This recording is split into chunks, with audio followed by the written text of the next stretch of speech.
ఉడుముండది నూరేండ్లును బడియుండది పేర్మిబాము 10 నూరేండ్లున్ మడవున గొక్కెరయుండదే కడునిల పురుషార్థపరుడు గావలె సుమతీ.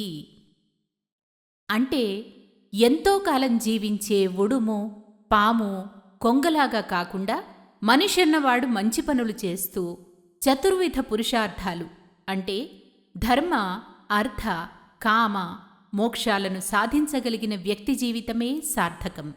అలా చేయలేని జీవితం వ్యర్థమని దీని భావం. ఉత్తమ గుణములు నీచునకెత్తెరగున కలుగనేర్చు నెయ్యెడలందానెత్తిచ్చి కరిగిపోసిన నిత్తడి బంగారమగుని ఇలలో సుమతి. ఎన్ని ప్రయత్నాలు చేసినా ఇత్తడి బంగారం కానట్లే నీచులకు ఎన్ని నీతులు నూరిపోసినా ఉత్తములు కాజాలరు అని దీనర్థం. ఉదకము ద్రావిడు హయమును మదమునను పొంగుచుండు మత్తేభంబున్ మొదవుకడనున్న వృషభము జదువనియా నీచుకడకు జనకుర సుమతి.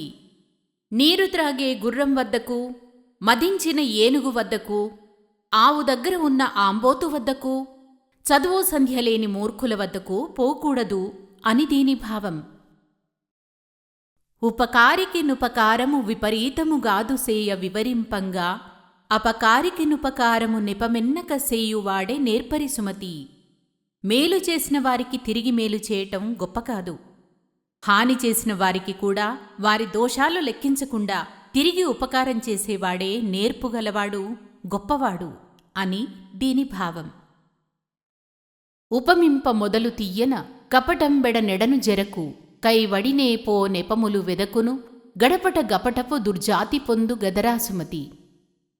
చెరుకు తినేటప్పుడు మొదట తీయగా, మధ్యలో కణుపుల వద్ద తక్కువ తీయగా, చివరికి చేదుగా ఉంటుంది.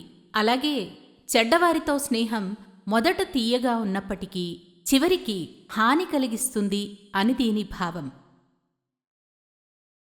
ఎప్పటికెయ్యది ప్రస్తుతమప్పటికా మాటలాడి యన్యుల మనముల్ నొప్పింపక తానొవ్వక తప్పించుక తిరుగువాడే ధన్యుడు సుమతి. ఎప్పుడు ఏది మాట్లాడాలో, ఎంత మాట్లాడాలో అంతే మాట్లాడుతూ ఇతరుల మనసులు నొప్పించకుండా, తాను కూడా నొచ్చుకోకుండా తప్పించుకొని తిరిగేవాడే ఈ లోకంలో ఉత్తముడు అని దీని భావం.